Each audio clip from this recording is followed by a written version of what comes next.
শান্তিনিকেতনে আজ সকালে আমাদের এটা ব্রেকফাস্ট ছিল। ব্রেকফাস্টটা কমপ্লিমেন্টারি। ব্রেকফাস্টের পরে আমরা টোটো নিয়ে ঘুরতে বেরিয়ে যাই। যদিও গাড়িতে গেছিলাম, বাট আমরা লোকাল সাইট সিনগুলো টোটোয় করবো প্রেফার করি। ফার্স্ট আমরা চলে গেলাম কঙ্কালীতলায়। এটা একটা সতীপীঠ, যেখানে মায়ের কাঁকাল পড়েছিল, সবাই জানেন নিশ্চয়ই। তো এখন অনেকটা সিনারিও চেঞ্জ হয়ে গেছে। ভেতরে চত্বরটা তো অনেকটাই ছিল মন্দির এরিয়া, এখন ভেতরে অনেক মেলাও বসে গেছে। অনেক দেখুন, অনেক হকার, অনেক কিছু বিক্রি হচ্ছে।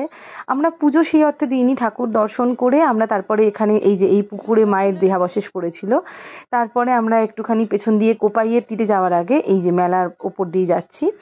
আর তারপরে এই যে কোপাইয়ের তীরে আমরা পৌঁছে গেছি। ভীষণ এই জায়গাটা এত সুন্দর, বিউটিটা লাগছিল না। যাই হোক, তারপরে এই যে অপা হচ্ছে পার্থ আর অর্পিতার সেই বিখ্যাত রাজনৈতিক দিকের বাড়ি। এটা আর বেশি বলবো না, এটা বিশ্বভারতীর চত্বর, যেখানে রবীন্দ্রনাথের এই বাড়িতে উনি ছিলেন। তারপরে বিভিন্ন রকম মানে রবীন্দ্রনাথ এবং তার পরিবারের সবার স্মৃতি বিজড়িত সমস্ত দর্শনীয় স্থান।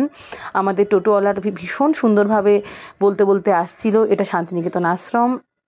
তারপরে এই যে উপাসনা গৃহ, এটা তো ভীষণ ফেমাস একটা জায়গা, এই যে তালগাছ এক পায়ে দাঁড়িয়ে।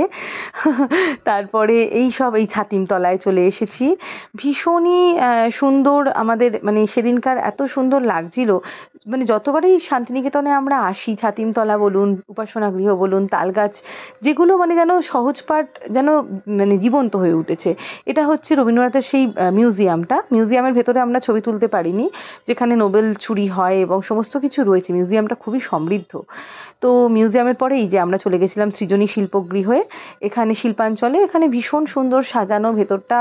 যদিও তখন কি একটু ক্লাউডি ছিল, বাট পরে এতটা রোদ উঠে যায় আমরা যে পুরোটা কভার করতে পারিনি।